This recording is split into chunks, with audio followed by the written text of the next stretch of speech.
Welcome back, ladies and gentlemen, to The Midnight Man, where mysteries unfold and stories are told under the cloak of night. If you're ready to dive into the unknown, make sure you hit like, subscribe, and ring the bell so you never miss an adventure. Without any further ado, let's begin. Past All Hope by Benjamin Krause. A tropical retreat in Cozumel full of sunbathing or scuba diving? Kayaking with the whales or skydiving in Nova Scotia? Or how about that eerie and highly illegal trip into the Paris catacombs where Holstead paid the fine eagerly without batting an eyelash, almost as if he had the check ready to go beforehand? None of the above. This year, the eccentric CEO of global gaming conglomerate, Leon Holstead, chose the coldest, darkest, and most desolate landscape imaginable for his leadership conference and team-building seminar. Besides the locale, it was the same old thing.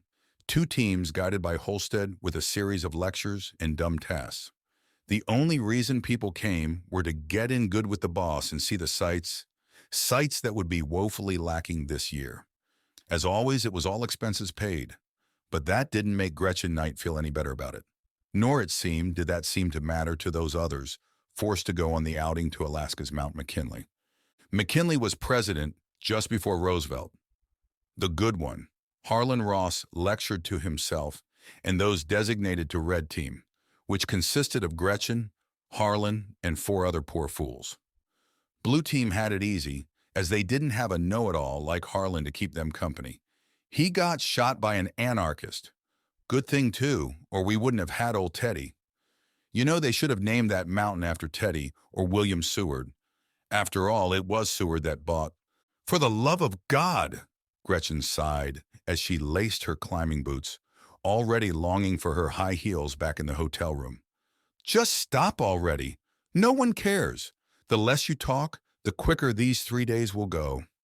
Harlan ceased and peered down at the new global gaming conglomerate tablet in his hand, the GGC logo with a psychedelic-colored palm tree next to it.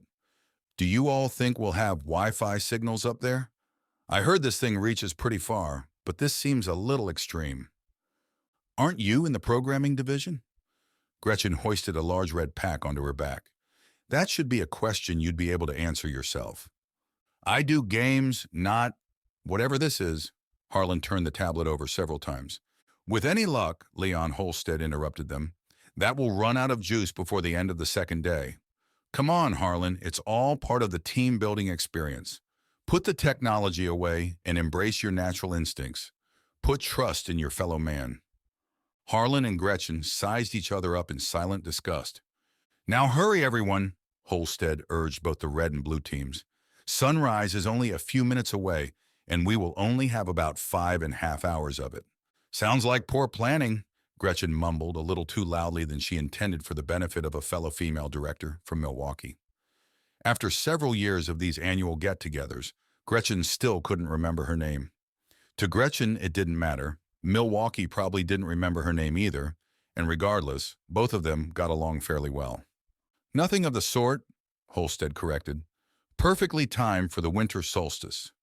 There is something to be said about a mountain in the nighttime. Beauty and intrigue that one can't get from some yacht in Mexico. But Mexico doesn't have wolves, bears, and frostbite, Gretchen added. Personally, Harlan added his 2 cents, either one is a hazard waiting to happen. Toes falling off out here, or skin cancer on the beach. Maybe next year we can go to Mayberg, the most haunted town in America. At least then we can stay inside. Oh, listen to you two, Holstead shook his head.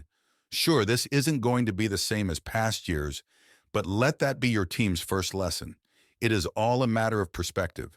When we find ourselves rehashing the same issue, or coming by hard times, all one might need to do is flip their perspective around. And so the lectures began. In the emails sent 2 months before the date of departure, Holstead outlined his grandiose plan. Every so many miles into the mountains, he had designated GPS waypoints where they would stop and both teams would engage in a new team-building exercise. Each one was accompanied by some all-important seminar about an aspect of GGC's expectations and goals. Usually Holstead got away with his unbearably cheesy rhetoric, but in the cold with snow past their shins, His employee woos were less than enthusiastic. Despite wearing gloves, Gretchen's manicured fingertips were already beginning to dry out and crack. The long treks between waypoints proved that progressing up the mountain was strenuous and more difficult than even Holstead seemed to expect. Now at waypoint 5, they had sloshed through the snow for 4 hours. Maybe we should take a 3-minute break before continuing. Holstead sat down on a snow-covered log as his breath created white wisps in front of his face. Gretchen moaned and sank against a tree trunk, happy to be off her feet again. She tried connecting to the internet through her phone, but found the bars to be too low. "I've got a connection," Harlan offered his tablet. "What are you trying to look up?" "When is the snow going to melt?" she huffed facetiously. "Oh, that's not going to be for a while." Harlan did not catch her sarcasm. "Especially not until the blizzard has come and gone." "Blizzard!" Gretchen stood up and slapped the snow off herself. "What blizzard?" Harlan stared back at her meekly. "I told Holstead before we left. I thought that everyone knew." Before he could finish, Gretchen trudged through the snow as quickly as she could toward the eccentric CEO. "You all have done a beautiful job so far. If only Red Team could garner so much enthusiasm for—" Holstead paused when he saw Gretchen approach. "Gretchen, what may I do for you?" "A blizzard?" Gretchen crossed her arms and tucked her numbed fingers into her armpits. "And you knew." Now, Holstead gave a weak grin. "I know how it sounds, but it's only a little storm and won't be coming around till about midnight. By then we'll already be tucked in and—" "A little storm?" A balding man on blue team groaned as others approached to listen in. "There's no such thing as a little storm." "It's not that bad," Holstead reassured. "I checked the weather reports beforehand and I vote we go back down the mountain now while we still have daylight." Gretchen raised a hand. "Who's with me?" "All right," Holstead gave in after several persons on both teams nodded in agreement with the upstart. "How about this? I can't force you all to stay given the conditions. But if you do, then I'll add to your Christmas bonus." "I can take the group back that doesn't want to stay." Harlan entered the conversation late, still wielding his tablet. "I've been setting up GPS waypoints every 50 feet or so. We could follow them back like a trail of breadcrumbs." "Hey," a short redhead from corporate asked, "I want to hear more about the bonuses." Holstead stood up straight. "Let's say 3,000 for everyone who stays. An extra 500 if you try to have a little fun while you're here too." Seeing that the tide turned against her, Gretchen threw up her hands. "Are you people seriously going to go along with this? Do you know how cold it will get?" Some people shifted their weight, unwilling to give up the promised gifts. Holstead sensed this and added, "I guess we better get moving before the storm gets here then. Just a couple more checkpoints, and I promise that we can tent up for the night and get a fire started." "How about it, teams?" Everyone except for Harlan and Gretchen relented. As everyone prepared to get on the move again, Harlan whispered to Gretchen, "You know, we can still head back. He said we could go." Considering her options, Gretchen realized that grinning and bearing it through the cold, she would be able to maintain sanity by sticking close to people she could get along with. However, if she departed, then it would be several hours of listening to Harlan drone on and on about topics of zero interest to her. Gretchen did not reply, but rather pushed past him and toward the front of their group. As twilight peaked hours later, their group stopped for the final team exercise of the day. Like most of Leon Holstead's group activities, this too was juvenile. Harlan and Gretchen had to participate as a duo in a trust exercise. Holstead tied a blindfold over her eyes and instructed Harlan to guide her around trees and drifts to grab a flag, then back again. The activity went more or less well for others, but Gretchen found following Harlan's verbal commands to be as painful as pulling teeth. "All right, turn," Harlan attempted a third time. "This way," she said, placing an arm in front of her to keep from running into anything. "Right. No, I mean correct. No, turn back," Harlan bit his upper lip. "Turn to your 3 o'clock." 3 o'clock? Gretchen tripped on a buried rock and fell face first into the snow. "God damn it, Harlan!" She tore the blindfold off and stumbled back onto her feet, snow leaking down her collar as she did so. For a moment, Gretchen felt like crying with frustration and hatred of the mountain. Give me real directions, idiot! I did. Harlan took a step back to avoid her wrath. It's like the hands on a clock. You know, 12 is straight ahead, 6 is straight back. Shut up! Gretchen threw the blindfold into the snow and returned to the group. Just shut up, I'm done. Okay. Holstead looked to the others. Point goes to the blue team. Better luck tomorrow, Red. I think this is as good a place to set up camp as any other. Does everyone remember who their tent companion is? Harlan high-fived a fellow programmer, as others less enthusiastically paired up.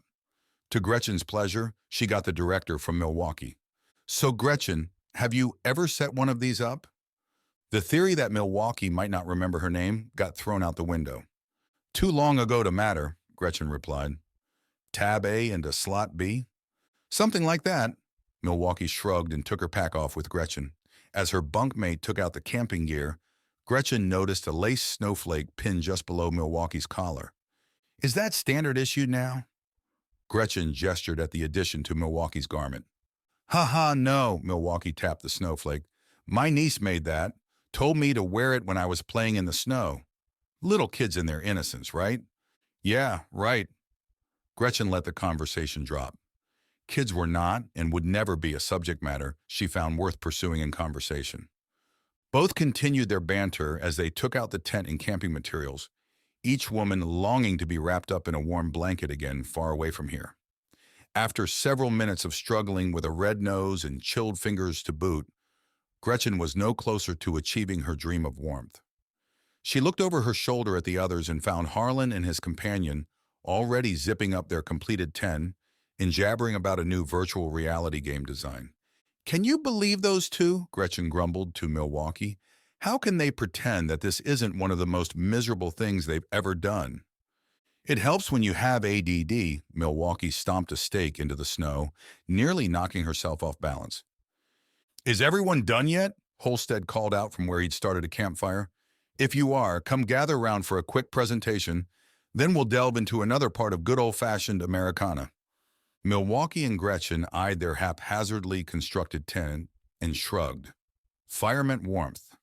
The tent could wait till later. And that is why the mountain is so important. It is a metaphor for our journey as a company and the road to expansion and progression. Holstead concluded, sensing some of the team already closing their eyes out of boredom. Okay then, this is a campsite and this is a campfire. So how about we swap some spooky stories? I've got one, a corporate exec stated. 13 people were stranded on a mountain, freezing their buns off and became human icicles. The end. Yes, well, Holstead said glumly. Seriously, though, does anyone have a story to share? Anyone? Don't be shy. Several of them looked from one to the other, but no one stepped up to participate. Fine, then. Holstead rubbed his hands together and placed his face closer to the fire. I've got one. Great, Gretchen mumbled to Milwaukee. $30 says it's about team building. You're on, Milwaukee nudged her. It's about the Wendigo. Holstead's face appeared sinister in the flames. The what? Someone asked. Holstead tried again, this time accidentally burning himself in his proximity to the flame. The Wendigo, a ravenous beast that scours the Alaskan wilderness. No, Harlan interrupted as he pressed a few buttons on his tablet and scrolled down. I'm pretty sure it's only in eastern Canada and New England. Well, this one's in Alaska, Holstead tried ignoring him, and has been seen right here on Mount McKinley. When? Harlan raised an eyebrow. I can't find anything on that. It doesn't matter when. Holstead did his best not to break character, but now he began to crack. It only matters that it happened right here of all places.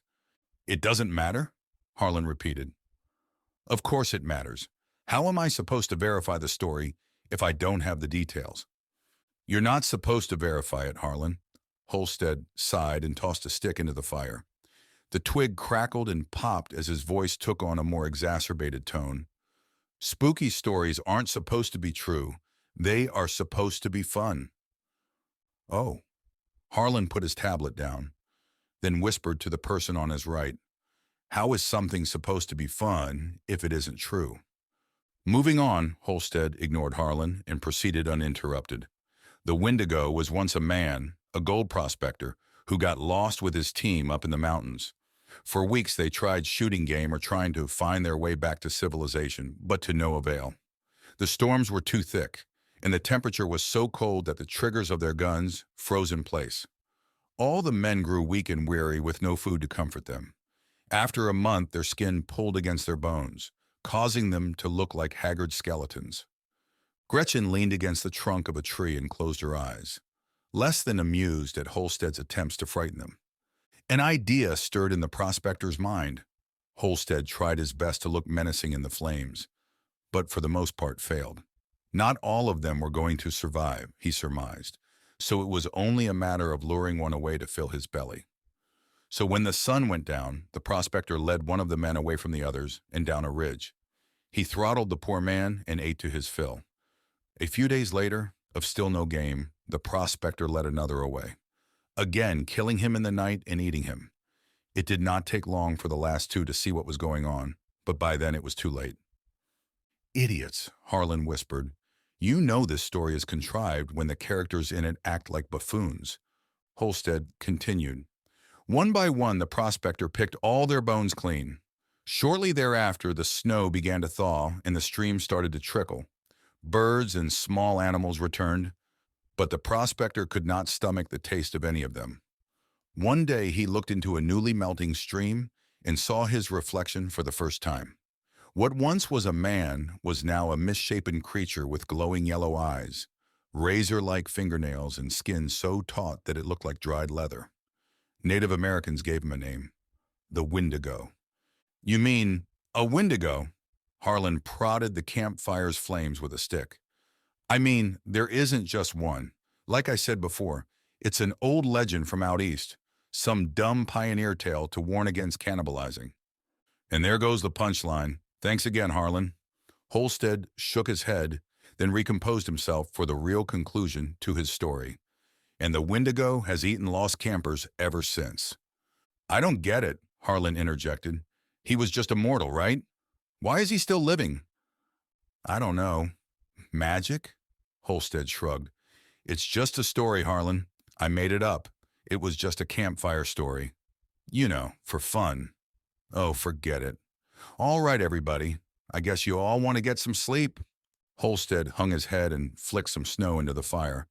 "Though I strongly suggest better attitudes in the morning.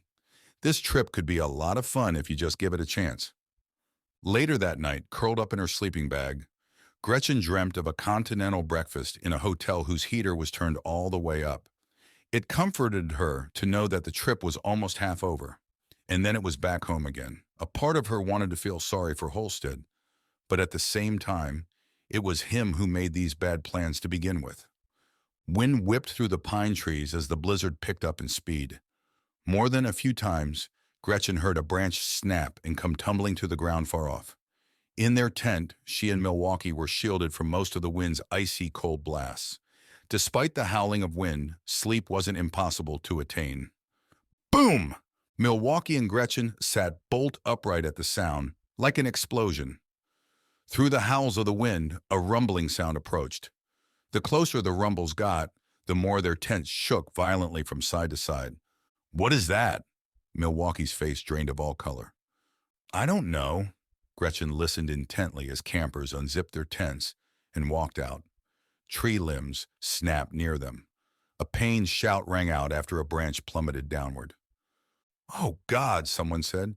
"It landed on their tent." "Quick," Holstead's voice commanded through the storm.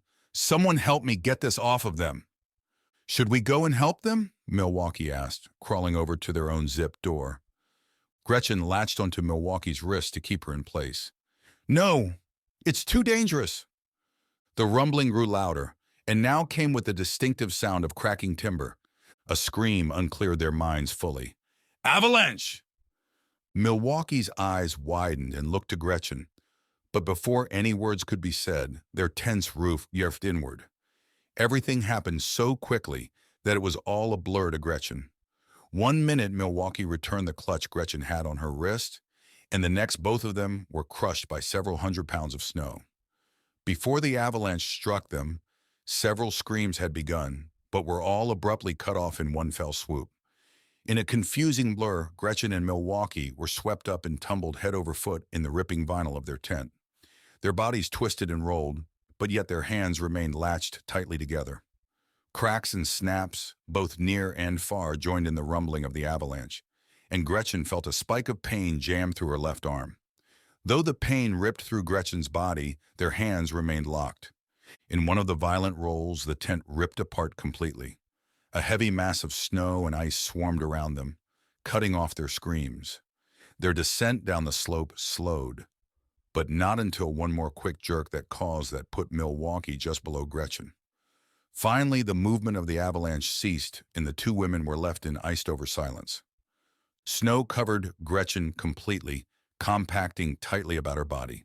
She tried moving her legs or arms, but found that she was so deeply buried that movement was impossible. Only her fingers were able to move, and then only the tiniest bit. Elsewhere, Milwaukee must have come to the same realization as a deepening fear set into both of them. They were buried alive. In a claustrophobic-ridden panic, Gretchen inhaled snow through her mouth and nostrils, trying desperately to get a breath. The sheer cold against her face and body added to the pain desperation. She tried screaming, but more ice and snow fell into her mouth with the effort. Milwaukee flexed her fingers around Gretchen's hand multiple times, no doubt out of the same miserable hysteria that overtook her companion. No matter how desperately they tried, the snow would not allow them to budge from its freezing cold prison. Somewhere over top of her, something scratched and crunched through the snow. Was someone coming to get her? Gretchen tried crying out again, but whoever tore into the frozen ground seemed not to notice. As suddenly as it came, the sound disappeared. Tears streamed from Gretchen's eyes as her struggle to breathe came to an end. Her breath grew shorter and shorter until her lungs realized there was no more oxygen to take in. Gretchen's heart raced as her throat and air passages locked up. Wide-eyed, Gretchen felt her body give in to suffocation. Things grew calm as the panic subsided, along with her will to fight. Gretchen's body grew weak. This was it. This was how the story ended. Milwaukee's grip loosened for the first time until her quivering fingers became perfectly still. The weight of the snow crushed in on Gretchen's body, so she closed her eyes and waited for the inevitable. As she faded out of consciousness, a faint crunching came from above, followed by a relief of weight and pressure over her head. There was another sound. Someone spoke to her. But with snow in her ears, Gretchen couldn't make anything out. Still with her eyes shut, Gretchen felt like sleeping. Once upon a time, Gretchen thought she would fear death, but in the calm that followed her pain, she welcomed the peace. Her cheeks stung, but it didn't faze her. Then there was an extreme, sharp pain shooting through Gretchen's left arm. She screamed and came to. "Oh, shit! I'm sorry! It was Harlan laying over her, his face a cut-up mess of blood and scrapes. "I've got to get you out. Okay? Harlan? Harlan? What happened?" Gretchen's frozen eyes streamed ice-cold tears. "What happened?" Her frantic screams made him cringe, but Harlan fought through his own pain to free her body from the snow. When he freed Gretchen up to her belly, Harlan bid her to take hold of his arm with her good hand. Once they gripped each other tight, Harlan crawled backward, pulling her out the rest of the way. When her legs came out of the snowdrift, Gretchen only had a few seconds to see the unmoving hand of Milwaukee before loose snow filled in the gap. Gretchen flipped onto her belly in dry heaved saliva and swallowed snow onto the ground, then laid onto her side, sobbing uncontrollably. Grimacing and panting through his own physical torture, Harlan crawled backward to half-buried timber and rested against it. The stars above them continued to shine as if nothing had happened. Elsewhere in the universe, things continued on in peace. Gretchen observed him lean back, as if dazed and half asleep, not fully comprehending his distress. "Harlan?"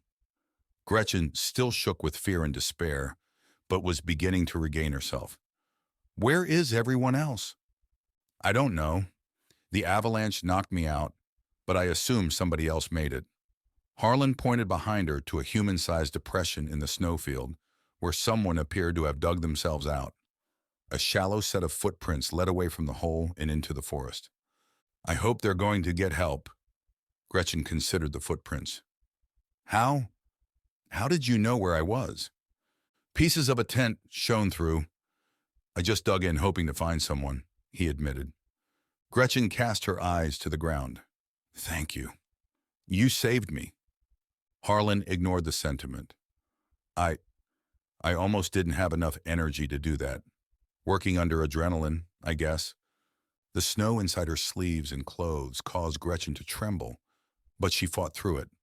Harlan, we need to get the others out. She attempted to rip into the snow like Harlan had done, but stopped as she shrieked from the pain in her arm. You're going to have to do it. My arm, I think it's broken. Harlan, they need us. Harlan wiped his cheek and gestured to his right leg. I told you, I'm done. At first, Gretchen didn't see what he was getting at. More careful observation, though, brought to her attention a jagged white protrusion sticking through his poofy blue pants. She was horrified by the sickly white bone covered in smatterings of red blood. A piece of her mind denied the sight entirely. We have to try, Gretchen cried out of frustration. Regardless of the protests, her arm allowed her no leverage. They're dying. Maybe they're trying to crawl out like you did. We have to help them. I tried climbing a tree when I saw the avalanche coming. I never got fully covered, only beaten up pretty bad. Harlan hung his head in silence for a few seconds. You were almost gone when I found you. There isn't anyone else. We're it, along with whoever was able to dig out and walk away. When he finished, Gretchen pounded the snow under her feet as a new wave of desperate screams and crying took over. No, she was under here with me. I felt her. We have to try. Gretchen flung snow in every direction until she collapsed onto her belly, no longer able to fight through the pain. Who? Harlan's eyelids drooped. Who was there? Gretchen paused and trembled with a new wave of grief. Her name was Harlan. God damn you, why would you ask me that? Just asking, Harlan remained on his back, gazing up at the night sky and letting his breath slow. As quickly as it had come, the blizzard had blown out of sight, leaving the forest quite still. A thought occurred to him, and he quickly sifted through his pants pocket for the tablet. After taking a look at it, Harlan let it fall to the snow. The tablet's screen was fractured in several spiderweb patterns, and its frame was cracked so severely that internal damage was a certainty. What do we do? Gretchen tried to recompose herself. Do we just wait here? No. Harlan shook his head from side to side. We have to find some sort of shelter, or get to civilization, or we're going to freeze to death. What? She choked through sobs and shivers. How are we going to do that when you have only one leg? Do you think that you can support me if I leaned on you? Harlan slowly hoisted himself up, using the tree behind him for support. It'll still be hard, but it's the best way. Shouldn't we make a splint for your leg first? Gretchen watched as pain tears slid down his own cheeks for the first time. What are you going to make it out of? Harlan clenched his teeth as he waved her over to help him stand. We don't have any straps. None of us are in a condition to dig, and the more time we waste, the more likely we are to not make it through the night. Gretchen nodded and stood. We follow the footprints then? How do we know whether the person who made them knew where to go? For a moment he said nothing, then Harlan rose his head to lock eyes with her. We don't. The first few steps made both of them question whether this plan would work at all. Any weight that Harlan allowed on his bat and leg jarred the bone protruding through his pants. After those first barely successful attempts at progression, the two worked out a system of timing and balance so that they moved along at a slow but consistent pace. Adding to the difficulty was that every now and then the snow would collapse under their weight, causing both Gretchen and Harlan to stumble. How far could they have gotten? Gretchen gazed between the pines at the seemingly endless and straightforward set of footprints. No one could have come out of this going that quickly. Shock and adrenaline can have odd effects, Harlan offered. Either way, the trail is leading us downhill. Maybe we can catch up to him before all three of us freeze. Harlan? Gretchen paused, her cracked lips parted in an expression of confusion and muddled contemplation. Have you taken a look at these tracks? They ceased their trek to observe the print in front of them more closely. The size of a normal human foot, the only odd thing about it at first glance were dug-in points where each toe should be. Also, each print seemed to only skirt the surface of the snow, whereas the body weight of Gretchen and Harlan made them struggle through almost a foot of snow with each step. Cleats? Harlan suggested. I guess. Gretchen wasn't convinced, but couldn't devise her own alternate theory. Over an hour passed as the two struggled along their way. The blistering cold stabbed their faces and numbed every portion of their bodies. Will alone kept the two survivors continuing onward, along with the knowledge that whoever's trail they followed was created by someone who seemed to know what they were doing. After so long, Gretchen surmised that their invisible leader couldn't be continuing on their quick pace for much longer. Every now and then, Gretchen mistook the shadows of looming pines up ahead as being their elusive trailblazer. However, after a couple blinks or approaching closer, none panned out to be humanoid. Wait! Harlan put his hand to her chest. Look! Gretchen followed his gaze to the trail ahead of them. The footprints continued ahead into a snowy plain surrounded by ice-capped pines. Once reaching the center of the plain, the trail of prints ceased. Searching the trees and looming branches above, Gretchen sought any sign of the maker of the prints, but found nothing. What's going on? Gretchen's shivering turned to violent trembling as the freezing cold over her limbs was supplanted by intense terror and despair. Where is he? Where did he go? Harlan looked over his shoulder and tried to size up the situation. Maybe the snow blew over the trail. There hasn't been any wind since the blizzard ended just a little after you pulled me out, and none of the other tracks were covered. Gretchen almost let go of him as panic took over. Hello? Are you out there? Hello? We need help, please. Stop it! Harlan cupped a hand over her mouth. There's already been one avalanche today. Don't cause another. There's no one here. But the prince, she stammered. Where do you think their maker went? Harlan asked. Into the trees? Maybe he flew away? Either way, Gretchen, we need to consider the possibility that this was just some sort of animal. Her eyes bulged. But you said... I was wrong. It took a lot for him to admit to such, but at this point he had run out of options. We should turn back. There's no shelter here, and maybe we can dig up something useful in the morning. Along with the dead bodies of our friends, Gretchen protested. Someone crawled out of the snow. I heard it, and we saw the evidence. He's here. He has to be. Despite his pain, Harlan remained patient with her. Then point him out. Gretchen, face it. There's no one... He stopped in mid-sentence. The causation of his hesitance did not go unnoticed by Gretchen either. A sweet, peppery smell wafted into their nostrils, the scent of a meal in preparation. No one, Gretchen repeated. Come on, they have to be close. Taking him by the arm again for support, Gretchen led them over the top of a hill, away from the strange footprints. She followed the scent and felt a surge of energy pass through her, such that Harlan had to squeeze her arm to slow Gretchen down. Standing atop the hill, a small cabin built against the hillside came into view. A faint yellow glow came through the slats in the doorframe, letting the two know that they were not alone. I told you, Gretchen could barely control her excitement. Someone was out there. Harlan's ice-crusted eyelids blinked twice. It takes an adult to admit when they are wrong, and for once I am glad to acquiesce. Their descent down the hill caused them more distress than any other element of their journey. More than once their feet slipped on the embankment, causing Gretchen or Harlan to rely on the other to keep from tumbling down.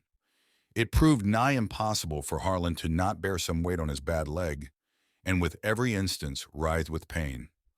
Gretchen's good arm grew tender with the amount of pain squeezes Harlan laid on. Grayish-white smoke billowed from the cabin's chimney, mixing with the starry night above. At the bottom of the hill, both Gretchen and Harlan nearly forgot their pain. All around the outside of the cabin were the same footprints that had led them here, still bearing the unique cleat pattern in the toes. A pile of chopped wood laid off to the side with a double-bladed axe embedded into the topmost log. Nicks along the blade's side showed its age and abuse. The nearer the duo got to the door, the more prominent the sweet smell of burning pine wood became. "Harlan, what's that?" Gretchen hesitated and pointed to a crude wooden spit between two trees. A pair of shears, straight-edge clippers, and a bone saw laid near the spit amidst a mass of red-tinted snow. "It's where he cleans out the game," Harlan shrugged. "Someone who lives all the way out here has got to do his own hunting and preparing." Gretchen eyed the blood-stained area suspiciously, but her need for warmth and shelter overrode that of fear. They mounted a low wood porch, and Gretchen knocked on the door. "Hello? Is anyone in there? We need help. Please. We've been out here for—" "Shh." Harlan placed a finger to her lips. "Hear that?" She waited but could hear nothing other than that of a boiling kettle. "Hear what?" "Exactly." Harlan twisted the door handle. "There's no one inside." With the door swung open, a breeze of warm air wafted over them. For the first time, it seemed, feeling returned to Gretchen's fingers. Throwing caution and courtesy to the wind, both Harlan and Gretchen staggered in and closed the door behind them. Snow dripped from their stiff pants and boots onto a beaver-skin doormat. Skins and animal hides hung around the room as functional appliance and decoration. Near a cracked stone fireplace was a 7-foot-tall coat rack with several thick coats of bear and moose skin draped over it. Before Gretchen could observe any more, the coats bent over toward a kettle over the fire. It was then, to her embarrassment and horror, that she realized the rack and apparel were not inanimate objects, but a man. Gretchen gripped Harlan's shoulder with white knuckles as her fellow survivor spoke in a voice broken by shivers. "Sorry, mister. We wouldn't have barged in, but it didn't look like anyone was here." The hides covered every inch of the man before them, to such a level that they could not even see his skin or features. Still without speaking or seemingly acknowledging that two intruders had arrived, the colossal-sized man scooped 2 bone-white bowls into the kettle and filled them with steaming stew. Keeping his head low so that neither Gretchen nor Harlan could see his eyes, the giant set the bowls down at a table made for two and pointed with a bear-claw-gloved hand at 2 carved spoons at either end. "Eat," he commanded in a raspy tone that echoed around the room. "We can't." Gretchen removed her gloves and allowed her fingers freedom from their cold and damp confines. "We're hurt bad. We need rest, bandages, a doctor." "Eat." The man lifted his cloaked head and stared her to silence with yellow eyes, the rest of his visage being obscured by the skins covering him. "Eat, then rest." Before Gretchen could protest anymore, the fur-covered giant stepped through this doorway and disappeared into the bitter cold. As he departed the cabin, their host slammed the door behind him, causing the dishes on the table to shake. "He's right." Harlan staggered to one of the wooden chairs, itself covered in deer hide. He kept his bad legs straight and winced as he lowered himself. "That meal will warm us up." "How did he know we were coming?" Gretchen cautiously took her own seat opposite of him. "Maybe he heard you shouting and saw us staggering down the hill." Harlan shrugged and examined the crudely carved spoon in his hand. "Okay." Gretchen hesitated to touch her spoon, bowl, or its contents. "But what about those prints, Harlan? They led us from the accident site to here, then disappeared. None of that sounds odd to you, and why didn't he come out to help us?" "There's a rational explanation for everything. Besides, I already explained the footprints to you before we found the cabin," he said with mouthfuls of the stew. "Come on now and eat up. This stuff hits the spot." Gretchen took the spoon in her good hand and swirled her bowl's contents. Strips of tender white meat climbed to the surface of the steaming, pasty brown water, though chicken noodles and broth were old childhood favorites. Gretchen couldn't stomach the thought of consuming anything. For the first time since they embarked on their journey through the forest, she had the ability to take in all that had occurred. Harlan stopped eating as she began to cry. It surprised Gretchen that Harlan seemed to take this so well. Maybe the key to his success was the constant look in his eyes that he might pass out at any moment. She held a whole new respect for the little man, as if it were her with the compound fracture. Gretchen may have just lay in the snow and allow herself to freeze to death. Yet somehow Harlan persevered. It was a testament to human endurance. If only she could be as tough as he appeared to be. Harlan reached across the table and clasped her hand. Maybe you're right. This food tastes a little stale anyway. Harlan, she sobbed, what are we going to do? Your leg. And I think my arm is broke too. Only one way to know that for certain. Harlan pivoted his bad leg outward. Help me over to the fire and we'll have a look. She nodded and, much as they had before, walked him to a grizzly bear rug in front of the blazing fireplace. Harlan unbuttoned his coat and tossed it onto a stool not too far away. Drenched all the way through, the heat from the fire helped offset the hypothermia and frostbite he knew were all too real concerns. Ow! Gretchen cried out as she tried to remove her coat too. Here, Harlan offered, and assisted in taking the garment from each arm. At this juncture, he paused before continuing. Okay, so in order for me to take a look, you need to roll the sleeve up or take the shirt off. Gretchen nodded and gestured for help to take the shirt over her head. When it came to curling the shirt off her left arm, she grit her teeth and let a few more tears fall. The damage was worse than Harlan expected to see, creating a hesitated awe that did not go unnoticed. What's wrong? She asked, her chest beginning to heave with upcoming panic. Is it like yours? No. Harlan shook his head. You've got massive bruising, from just a little left of your upper spine to your elbow. Only bruising, she sighed. That's not bad. Though he could have given a wordy description of the mass of black and purple on her backside, Harlan thought better of it. No, it's broke, and probably more than one bone, too. Shit, Gretchen buried her head in the nook of her good arm. What am I supposed to do now? Well, Harlan tried not looking at the jagged bone protruding from his own garment. It's only logical that we have to do our best to sleep until the master of the house returns. There's nothing more we can do other than make sure our bodies get warm and nothing falls off. That can happen? She shot bolt upright. Take your boots and socks off, Harlan suggested, so you don't have to find out. After helping to remove Harlan's boots and socks, Gretchen took 2 musty-smelling blankets from a bed that didn't seem to have been slept in for decades. When placing the blanket on him, she noticed Harlan wince and move his broken leg out of the way. We need to do something about that, she said, diverting her gaze from the exposed bone. Not right now, Harlan waved her off. We'll wait for our friend to return, then get our bearings first. Gretchen nodded and took a place on the opposite end of him. Laying down again, she felt the bruising on her backside that Harlan had said was there. Unlike her arm, this was a dull throbbing that lessened once she was laying down on her side. In normal circumstances, using a wood floor as a pillow would have been less than ideal, but after all she'd been through, Gretchen didn't notice. She found sleep nearly impossible to achieve. When pain wasn't keeping her awake, thoughts of nearly dying under the snow did. After a while, Gretchen heard Harlan begin to snore. With nothing but the firelight and the stillness of the cabin to keep her company, Gretchen made closer observations of her surroundings. There was something not quite right about their present situation. What were the odds of some loner living all the way out here?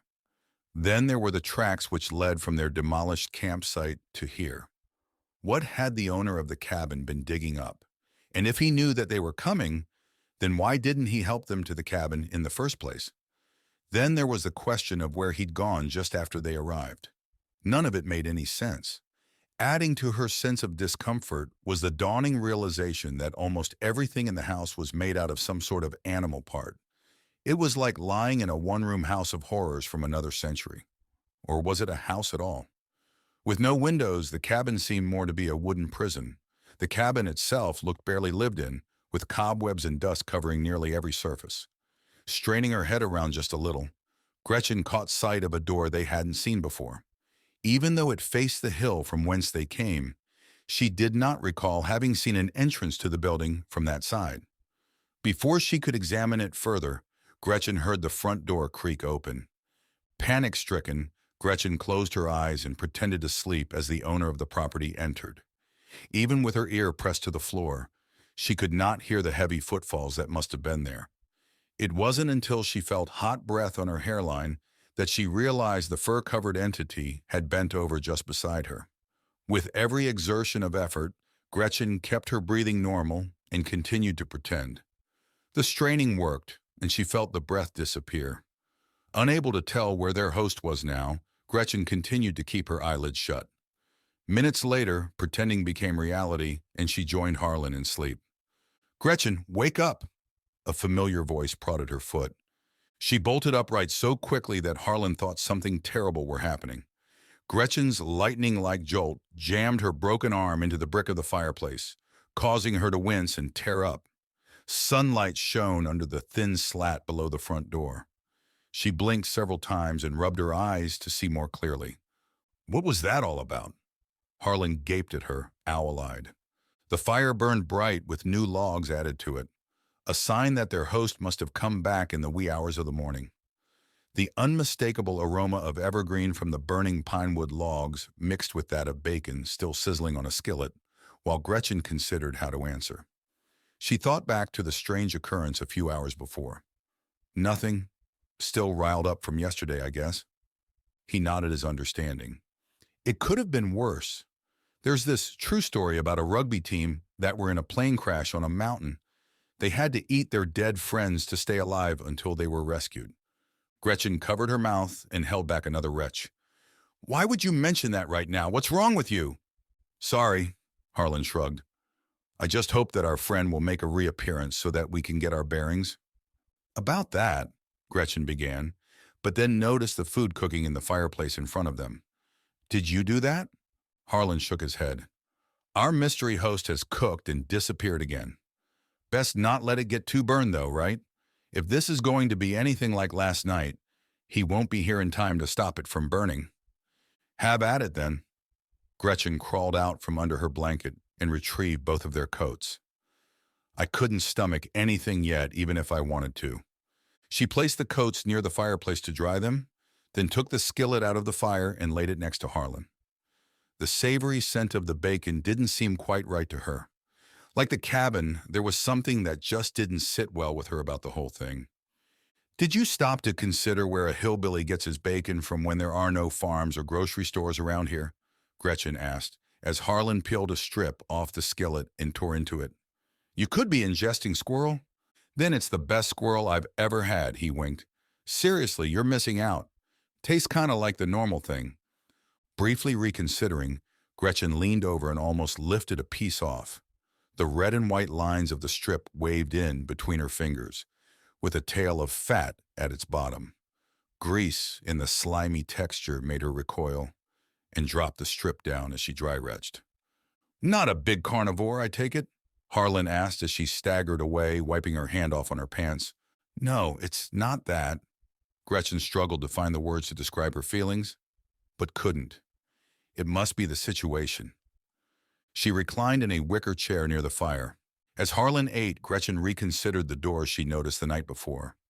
Next to it at eye level was a grizzly bear's head, mouth agape in a snarl. What Gretchen was drawn to the most were the beast's red eyes. The more she looked at it, the more the feeling of being watched crept over her. He was breathing over top of me last night.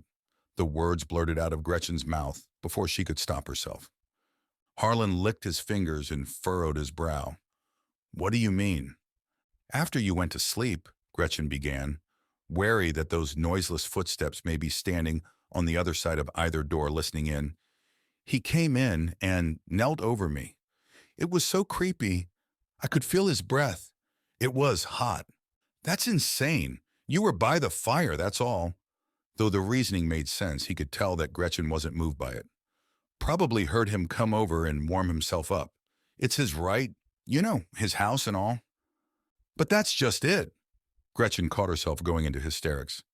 I didn't hear him. He just appeared next to me after coming inside.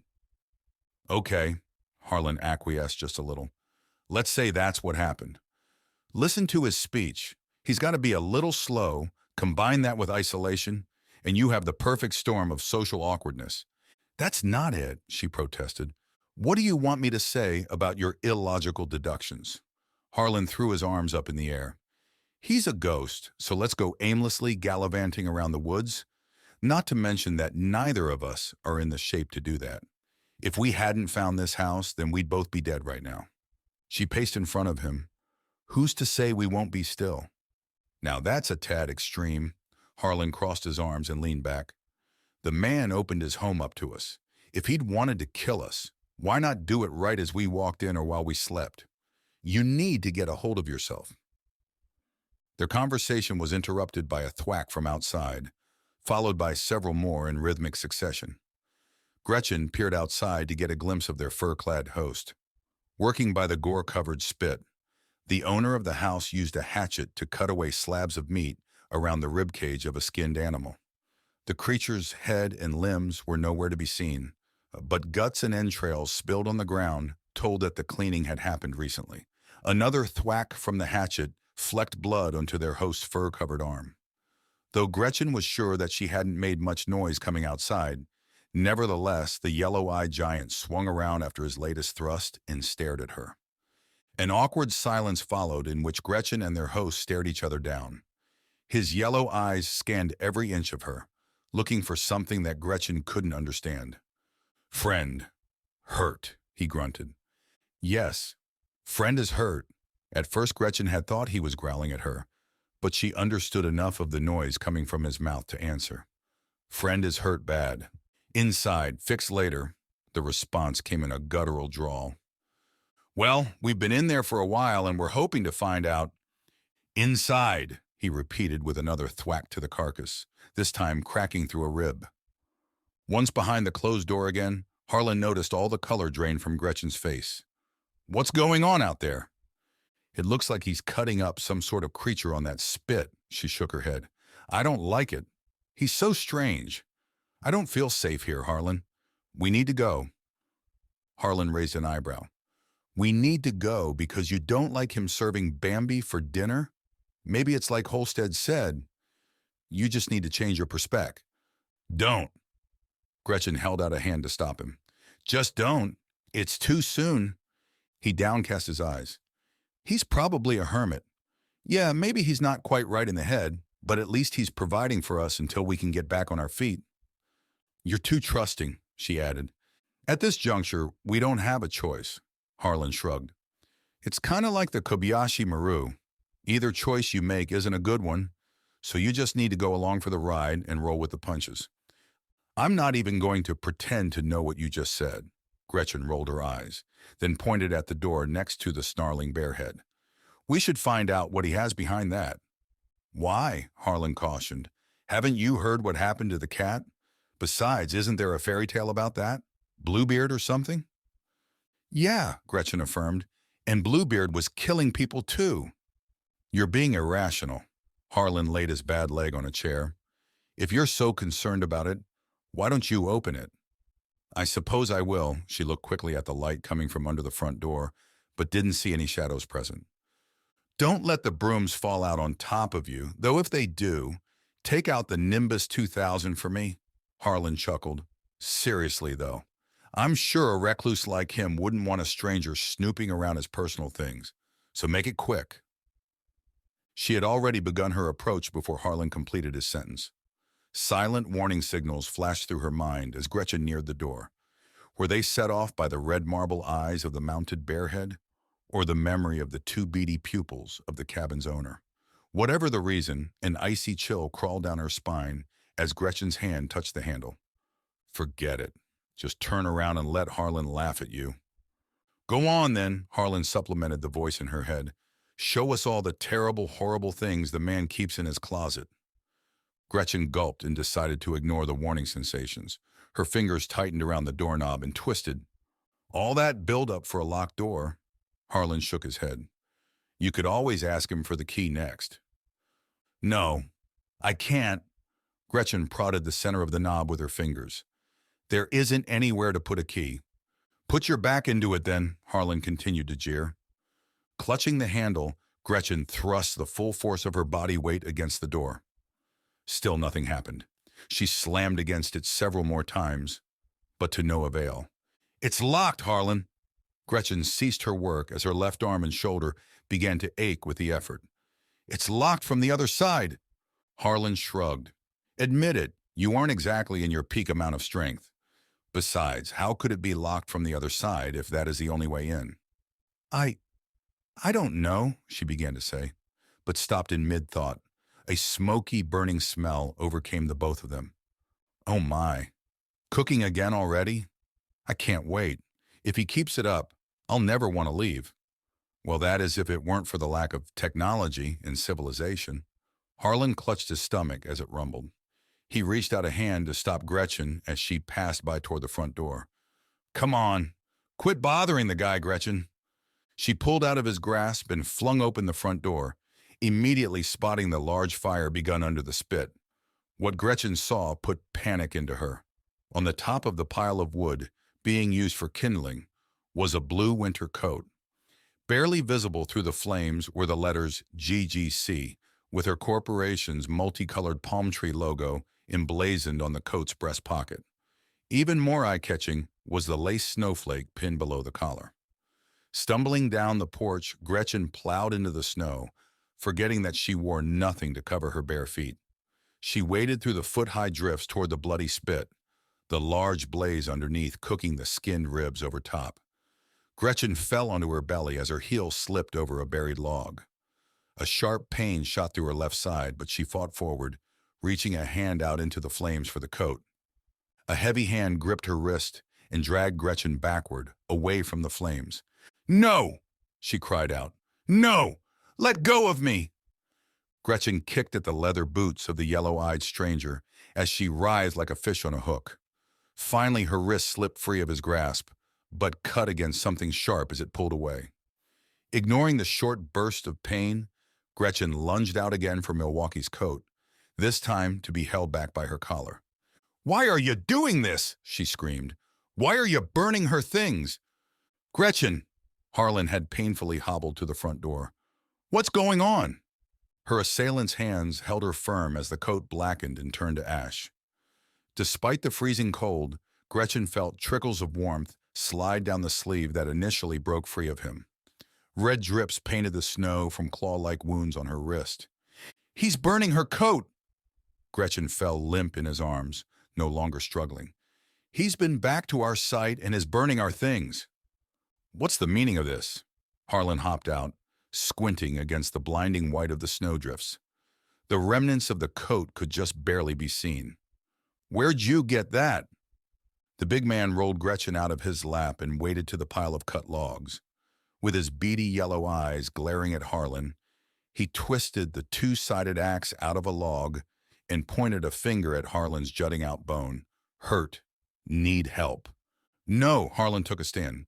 "Where did you get that coat?"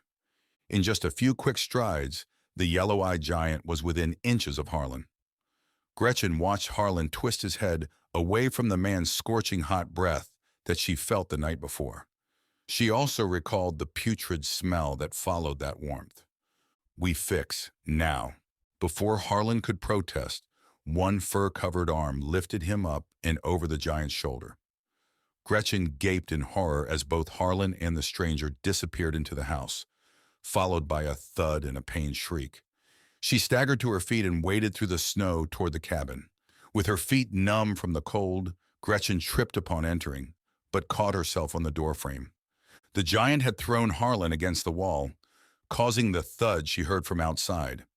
Now he knelt down beside Harlan as the wounded man came out of his daze. At first the assailant prodded the jagged bone. "Ah, stop!" Harlan cried out and squirmed. Instead of letting up, two brown fingers lifted the fold of skin under the loose bone. Gretchen watched in horror as she realized that the hands of their host were deformed. Each curved finger was 2 inches longer than her own and ended in pointed, triangular, claw-like nails. One of the claws pulled at the meat and muscle of the wound, but Harlan's attempts at struggling were weak and futile. "Stop it!"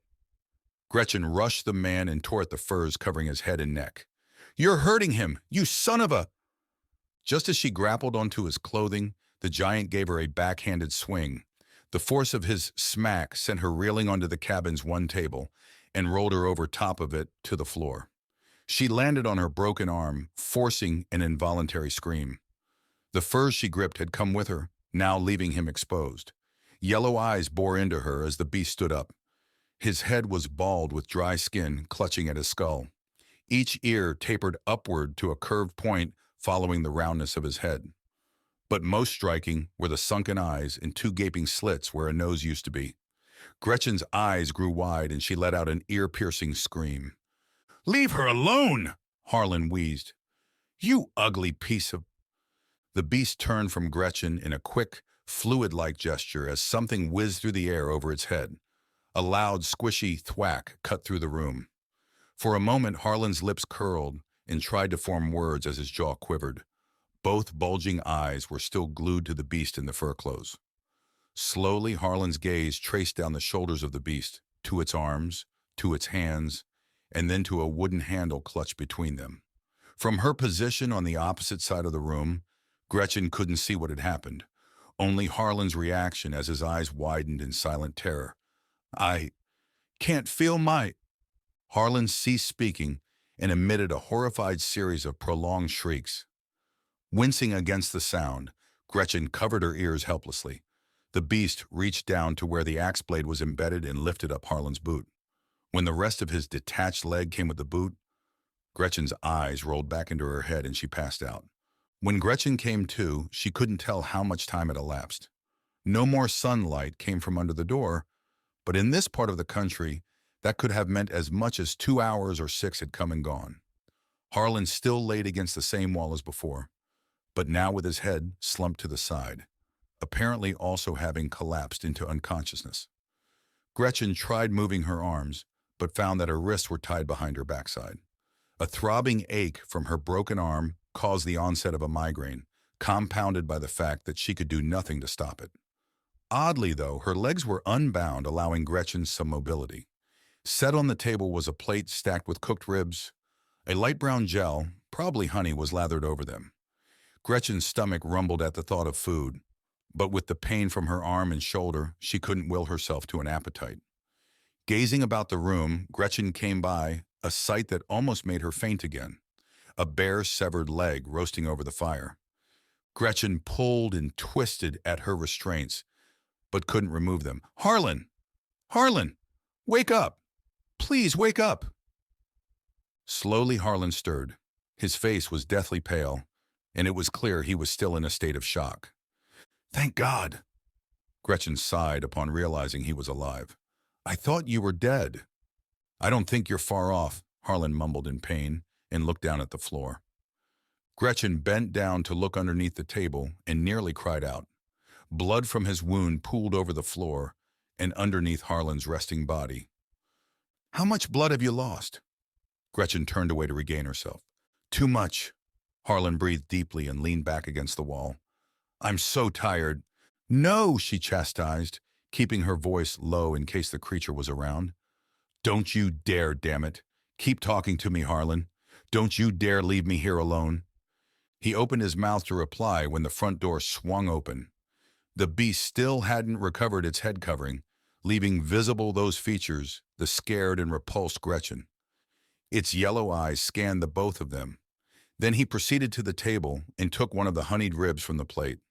When the creature opened its mouth to take a bite, Gretchen spotted its malformed, broken, and jagged teeth. Instead of ripping the meat from the ribs, the creature crunched through and chewed both the meat and bone. Gretchen turned her face away from the sight. She closed her eyes and tried willing the entire situation to disappear. Hot breath tickled the hair on her forehead, and Gretchen quickly reopened her eyes. The creature's face was barely an inch away from her own.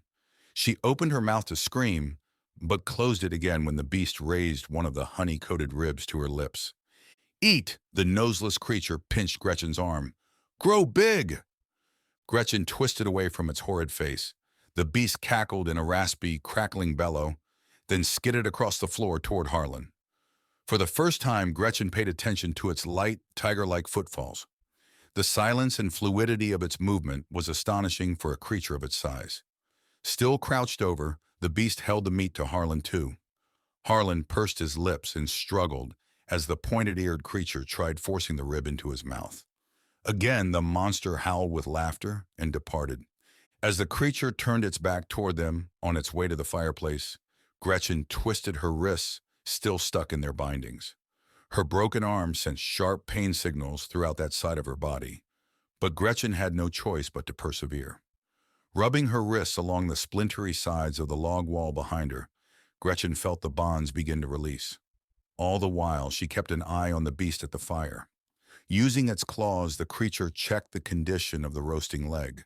With a quick swipe, the giant took the limb from fire and sunk its teeth into the big toe. Bones crunched and snapped as the beast chewed and swallowed. When the creature's eyes fell onto her again, Gretchen paused in her work, half afraid that it had heard her. For a moment, the entity gave her a suspicious look and wrinkled its face. Moving its jaws and tongue around in circular motions, the creature finally opened its mouth and pried out a piece of toenail stuck in between its teeth. The beast approached Gretchen one last time and lifted her chin with one jagged claw. It turned her head from side to side as if checking for something, then stormed out the front door. Gretchen waited for a few seconds before attempting to dislodge her restraints again. "Harlan, are you still there?" she asked. A tear fell with each time her bad arm rubbed against the wall. "Yeah, I'm here," he replied, still as if in a daze. "If I came over there," Gretchen began, "do you think that you can undo my bonds?" "I can try," Harlan nodded. "No promises." Gretchen waited to make sure that their host wasn't returning before standing up and making her way to Harlan. His hands reached for her restraints, then froze. "Do you know what these—" Harlan stopped. "Never mind. Just don't freak out when you see." Every time Harlan tugged on the binding, Gretchen cringed. This whole thing was a nightmare. She cursed Holstead for ever bringing them up here, and cursed the snow for not having killed her outright. "What is he?" Gretchen asked, trying to take her mind off of the pain. Harlan paused, then continued working as if she hadn't said anything. "If he's not human, then what in the hell is he?" she tried again. "I don't want to speculate on something like that." Harlan kept to his work. "I'm not capable of naming the impossible." Gretchen completed his sentence. "Do you think that he could be what Holstead was talking about?" "Wendigos don't exist," Harlan sighed. "How can you say that?" Gretchen sniffed back tears. "How can you say that when he did this to you?" "Because I don't live in fantasies," he mumbled. "This isn't a fantasy. This is a goddamn nightmare." Tears fell, but with her hands behind her back, Gretchen couldn't wipe them away. "Do you think I want this to be real? Do you think I want to die?" Harlan interjected. "Be served up on a plate." Gretchen felt the bindings loosen and sighed. "He was eating one of us. You were eating one of—" "You don't know that," Harlan snapped. "You don't fracking know that." Gretchen placed her hands in front of herself and saw a purplish-red mark around both wrists where she'd been bound. She turned around to thank Harlan when she saw the bindings by his side. "It's sinew," Harlan explained, "from some animal he killed."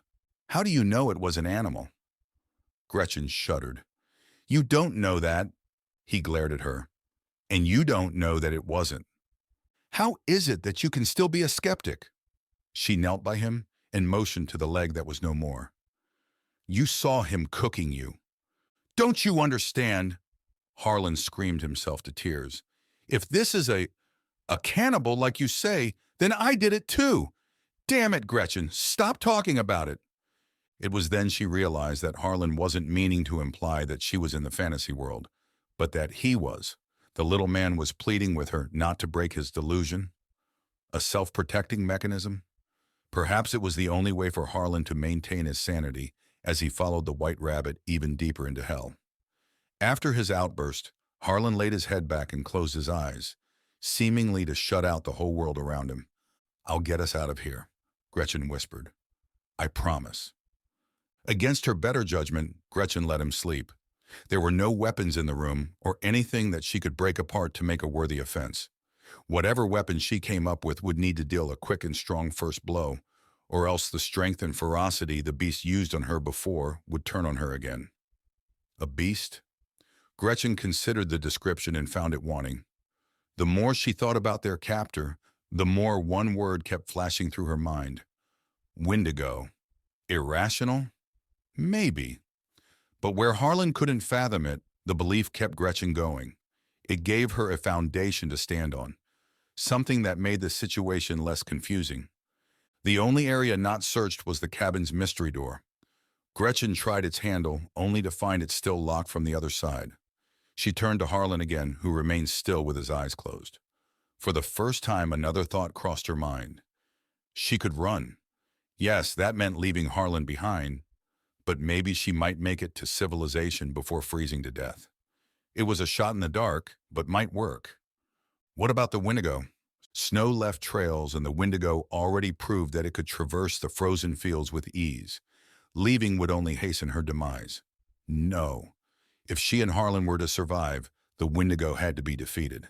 That meant getting through the damn door. As Gretchen slipped on her socks and boots, she considered the deteriorating condition of the cabin's features. The musty blankets, the dusty interior, and cobwebs in the corners. If the house was as old and decrepit as it looked, then there was a chance to get through the door after all. Standing back, Gretchen kicked it as hard as she could. The frame shook, but other than that, nothing happened. With even more force, she laid into it again. This time, she heard a whining creak in the wood. "Come on," she murmured, and slammed her foot into it several more times. The creaking grew louder and more pronounced, until finally the wood frame splintered and the door gave way. Gretchen's heart pounded as she gazed at the dark void beyond the door. Even Harlan looked up to observe the new development. Cold air rushed through the space, causing Gretchen to reach for her coat before entering. "Wait," Harlan wheezed. "Gretchen, you may not want to see what it has in there." "It's the only way," she crouched next to him, "and I have to know." Harlan nodded. "If you hear it come in, don't turn back. It'll know now. There's no telling what it might do." "You're calling him an it now?" She clasped his hand. "Just hurry," he ignored her, "and be prepared for the worst." Stepping through the doorway was like walking into a demented Narnia. The closet opened into a craggy, cavernous void. Rusty tools that looked weathered with age and disuse rested on shelves or bent hooks. A hollowed-out section of the wall to her immediate left tapered to two red points, the marble eyes of the bear trophy. She peered into the space and saw the fireplace and table clearly, though Harlan sourced through a red tint. "He's been watching us," Gretchen whispered to herself. "But this wasn't put here for us. My God! How long has he been—" She backed into a cabinet with loose doors. Gretchen jumped away as a dusty glass jar fell through one of the swaying shutters and smashed to pieces on the floor. Bending low, Gretchen took a handful of its contents and held it up. Teeth. 20 human molars in her hand alone, with over 100 others strewn amongst her mess. Gretchen chucked them away and listened to them clink along the floor and walls. Gazing back to the swaying doors of the cabinets, she spotted at least 20 other jars, each full of the same macabre trophies. Gretchen clasped onto a rusted hammer, which seemed to not have moved from its place on a shelf top for decades. Making her way through, her boots no longer thudded onto wood, but dirt and rock. The secret to the inner locked door was now revealed. No one was supposed to access this space from the inside of the cabin, but the outside as it opened into a cavern that went under the hill beside the dwelling. A few more steps further, and her boots stepped onto the surface that cracked and popped. Even though her mind did not want to let her do it, Gretchen knelt down and grabbed at the new floor covering. It did not take her long to recognize the object in her hand, a human femur. She shuffled her feet and found that from here on out, the entire bottom of the cavern was littered with human bones, haphazardly strewn about. Her eyes slowly adjusted to the darkness as other things came into focus. A crude stone table with bloodstains and white scars appeared straight ahead. Beside it was what appeared to be an old trough for livestock filled with all sorts of odds and ends from throughout the ages. She sifted through the collection objects, which included a ranger badge, driver's licenses, credit cards, wedding rings, glasses, coins, and anything that couldn't be burnt like zippers and buttons. Gretchen claimed every usable cigarette lighter she could find to keep warm, and a switchblade for herself, leaving the hammer behind. It took 4 attempts to get one of the lighter's flame to catch, but once it did, A whole new field of vision came to her. Gretchen almost dropped the lighter again as she made to scream. She clasped a hand to her mouth to stifle the little bit that did come out. Human skin hung stretched out like drying garments, clipped to a clothesline on both sides of the cavern for as far as she could see. The likenesses of the persons to whom they used to belong were no longer recognizable as the heads were all missing. One of a male still bore a tattoo along its right arm. The skins of women gave Gretchen the most pause, as even the skin of the breast was left behind, although the muscle and insides were no more. If she failed in her escape or to destroy the creature, this would be her fate, to exist as a wall decoration in the lair of an inhuman monster. Shaking violently, Gretchen proceeded still further as the tunnel rose in an incline. She tried her best to ignore what covered the walls and kept her gaze straight ahead. A sinking feeling told her to turn back toward the cabin, but her legs kept walking forward. Her boot lost its footing on a vertebrae, sending Gretchen tumbling down. She caught herself on another table and immediately backed away from it after her hand felt its wet stickiness. Gretchen rubbed her fingers together, realizing that the substance was now stuck to her. Flicking the lighter back on, she gaped in horror as tears streamed down her cheeks. Her palm and fingers were covered in blood from the crimson-soaked table. A variety of severed heads rested on it with their eyes and teeth removed. One of them she recognized. Matted with blood, Milwaukee's brunette hair clung to the side of her face. Just another head among many in various states of decay. Ah! Ah!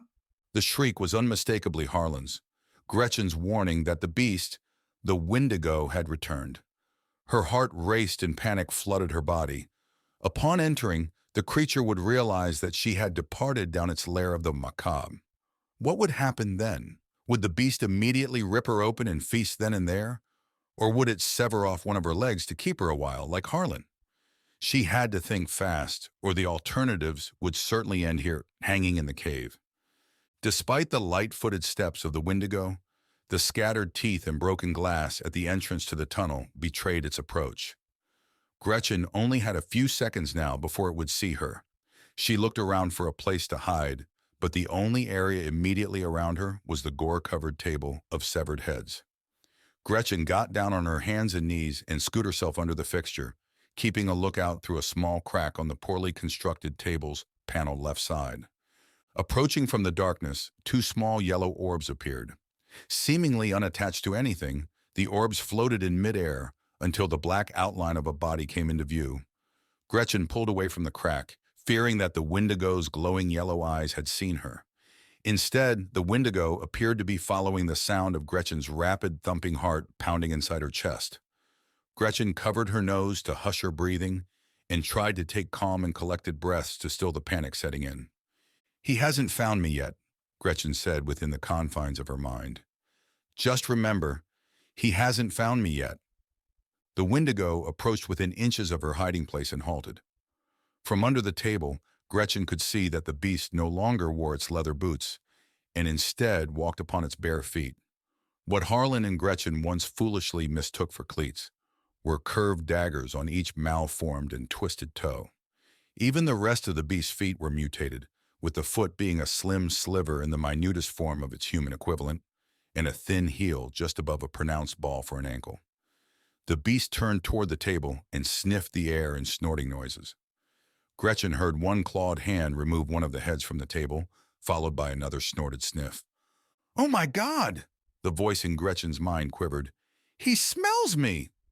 As the Wendigo lifted yet another head, Gretchen frantically sought an alternative method of escape. Clutching the switchblade in her hand, she clicked out the blade and stabbed at the Wendigo's heel before it could react. The blade sunk deep into the tendon, causing a gaping wound that made the creature utter a horrific, echoing howl unlike anything else heard on this planet. Taking her opportunity, Gretchen shrieked and sank her blade into the tendon of the second heel, spilling even more blood over the white bones covering the ground. Gretchen clambered out from under the table as the Wendigo fell backwards, shrieking angrily in a series of snarls and gnashing of teeth that made a cacophony of sound in the narrow cave.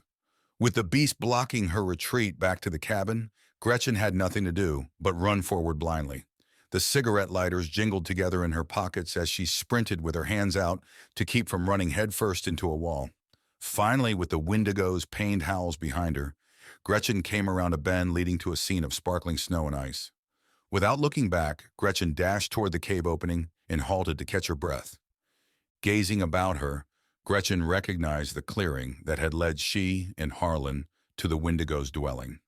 Sure enough, the staggered trail of their own footprints still existed, undisturbed in the snow leading down the embankment. Smoke billowed from the chimney, still out of sight. Harlan, Gretchen thought aloud, then gazed into the tunnel. With the Wendigo wounded, it may take it a while to catch up to her. Maybe, just maybe, there was enough time to retrieve the cripple and make a run for it. Ignoring the pain in her left arm, Gretchen almost fell several times as she slid down the hill toward the cabin. Upon her approach, she spotted a new body strung up on the spit, its head and limbs still attached with its skin. Though in a frozen posture of death, Gretchen recognized the body of Leon Holstead almost immediately. She batted the image from her mind and thrust open the cabin door. The interior looked as if some large animal had barreled through. Both chairs and the table were shattered and splintered, along with several other articles strewn about the house. Harlan laid in the middle, atop the remains of a chair, crumpled in a bloody heap. Serrated incisions on his arms and torso exuded blood in slow spilling, but concerning amounts. Taking Harlan by the shoulders, Gretchen lifted him out of the mess and crouched with him on the floor. Gretchen batted a tear away. "Come on, we have to go." He shook his head. "I think my luck's run out. I just got a few minutes." "Harlan?" She placed both hands on either side of his cheeks and forced him to look at her. "You have to try. The things I saw, you don't want to end up like that." "Where is he now?" Harlan blinked his eyes in his delirium. "In the—" Gretchen began to respond when they heard a shuffling enter onto the wood floor of the closet. 4 curved claws grappled the shattered doorframe, causing Gretchen's heart to skip a beat. Barely able to stand, the Wendigo rounded the corner, its glowing yellow eyes narrowed in an angry and predatory glare. "You—" Gretchen laid Harlan's head on the floor and stood up, switchblade in hand.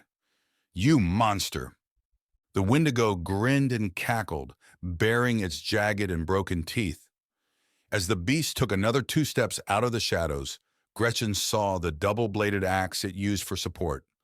The pale expression that passed over her must have showed as the beast's laughter grew in volume. Seeing Harlan struggling on the floor and knowing the imminent certainty of her own demise, Gretchen felt fear and despair leave her. Something else took their place: determined survival. Gretchen removed one of the lighters from her pocket and jammed the switchblade into the underside of its base. Twisting the knife, she created a small opening as the Wendigo came forward, mouth open in a savage display of ferocity. Before the beast could wrap its claws around her, Gretchen took a step backward and flung the lighter's fluid onto the creature's chin and fur coat. Smelling the substance on itself, the Wendigo flinched, then renewed its attack. Dropping the axe by its bleeding feet, the Wendigo wrapped its claws around Gretchen in time for her to have opened up the body of another lighter. The hands of the creature felt like dried leather against her neck and shoulder. Unable to raise the lighter while the Wendigo had her arm pinned, Gretchen felt herself get lifted off the ground. She twisted and struggled to no avail. The beast opened its mouth, exposing its rancid breath, and lunged for her neck. Thwack! The Wendigo dropped her abruptly, howling as it sank to its knees. Dazed, Gretchen squirmed away from the monster's claws, then saw what had happened. Harlan, in a last burst of energy, drove the axe blade clean through the Wendigo's already gashed open left heel, severing most of the foot from the leg. Crying out in an ear-splitting set of shrieks, the beast clutched at its appendage, cursing in a language that neither human could understand. Taking her opportunity, Gretchen struggled to her feet and closed the distance between she and the creature. Ruined lighter in hand, she turned it upside down and spilled a little bit of lighter fluid into its mouth. The creature spat and swung its arms savagely, raking Gretchen across the belly, sending droplets of blood onto the floor.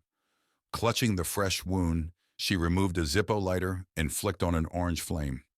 The Wendigo grabbed her ankle and forced Gretchen to the ground, where it pounced onto her chest.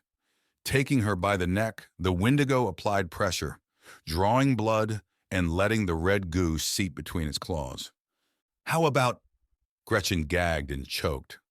"A light." She rose the open flame to the Wendigo's chest. In a sudden torrent, the spilled lighter fluid ignited, sending flames up the beast's chest and up toward its mouth.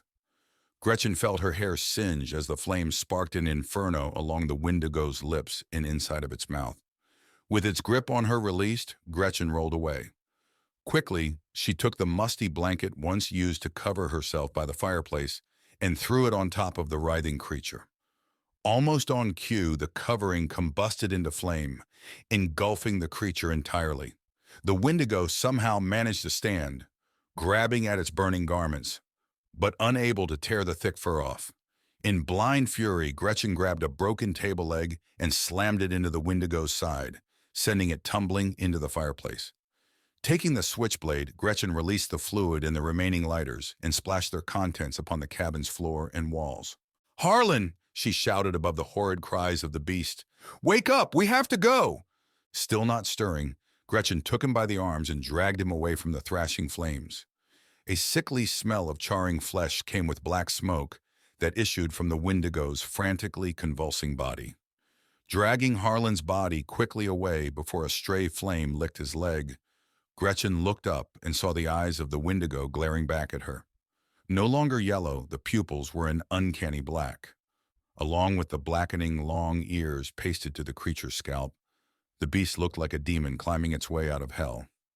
Flames traced the paths of the lighter fluid up the walls to the ceiling, creating a yellow-orange canopy. Harlan's weight made Gretchen's progress to the front door frustratingly slow. Hairs on the bear trophy twisted and curled with the encroaching flame as the dwelling became an inferno. Nearing the door, Gretchen watched in horror as the black-eyed demon waddled toward them. The creature was so engulfed in flame that one could not see any distinct or recognizable features whatsoever. With arms outstretched toward them like a zombie, the Wendigo took 3 more steps before a groaning sound came from above. Weakened by the fire, the stone chimney tilted toward the roof of the cabin, then tumbled down in a cascade of granite and cinders, crushing the Wendigo underneath. Gretchen kicked open the front door and took Harlan out the rest of the way. The cold winter air was a blessed reprieve from the furnace from which she had just come. Taking him under the armpits, Gretchen carried Harlan off the porch and several feet away into the snow. Sweat from her forehead dripped down the bridge of her nose as she laid Harlan against logs from the woodpile. Harlan's eyes were closed in the calmness of sleep. She placed a finger on his wrist to check for his pulse, but realized that through her gloves she wouldn't be able to feel it anyway. Wrapping her arms around him, Gretchen gave the unconscious man a hug. "We made it, Harlan," she wept onto his matted hair. "We got him." 2 hours later, the towering flames died down. The roof and one wall of the cabin caved in completely, leaving only an outer shell still burning like the wick of a candle. Gretchen gazed at the hypnotically flickering orange light, not even realizing the passing time. In one hand, she clutched Harlan, who still hadn't awoken, while in the other, she gripped the switchblade. Ice started to form along her cheeks where the tracks of her tears had not been wiped away. After everything she had seen, everything that had happened, it was hard to fathom a path from here. "How much longer until they send someone out looking for us?" Gretchen asked Harlan. "You're the one that knows everything." She cast her eyes up to the starlit night sky. In the endless sea of celestial orbs bordered by the tops of tall pines still outlined in snow, it was difficult to believe that such horrors could have taken place directly below it. Who would believe her story? Would that even matter? Gretchen flicked the switchblade open and closed in rhythmic manner, just so its clicking could add something else to the mundane atmosphere. Where should she go from here? Maybe when Harlan woke up, he might be able to provide some insight. For the first time in her life, Gretchen was deciding she didn't much like being alone without someone else to help make the decisions. She chuckled to herself. Maybe I shouldn't have burned the cabin down. She gazed back up to the night sky and considered the stars again. Some of those pointed in certain directions, right? Perhaps that could help. Was one supposed to look for the Big Dipper or the brightest star in the sky? Maybe she should just find one of them and follow it. First, she should rest. Harlan was already way ahead of her on that. He really was pretty smart the more Gretchen thought about it. Ultimately, she closed her eyes to follow his example, but reopened them when images of the cave appeared out of her mind's shadows. Without sleep, how long could she last? In the cold, how long did she have? Harlan would know, if only he'd wake up. Ooh! The cry of a wolf startled her. Of course, there were other predators in the forest. Ooh, ooh, ooh, another called out from somewhere else. The beasts were communicating with each other. Someone had found prey, a deer, rabbit, whatever else didn't hibernate this time of year. Gretchen heard sniffing to her left. She slowly turned her head and saw one of the wolves at Holstead's strung-up body. The gray canine prodded the carcass with its nose. Out of necessity, Gretchen allowed her eyes to close. She controlled her breathing as to not draw attention. Another animal approached. She could hear its paws hit the snow as it came down the hill. She waited a while longer, then heard the squishy sounds of fangs tearing into flesh.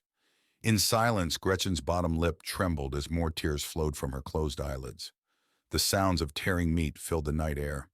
Unable to stand it anymore, Gretchen opened her mouth. A scream rattled the mountain's landscape for almost a mile. But no one was around to hear it. The end. And there we have it, dear listeners. Another journey into the shadows has come to an end. If you enjoyed our nocturnal escapade, please show your support with a like and subscribe. Your engagement lights the way for more tales to be shared. Stay tuned, stay spooky, and most importantly, stay safe as we continue this journey into the shadows together. Good night.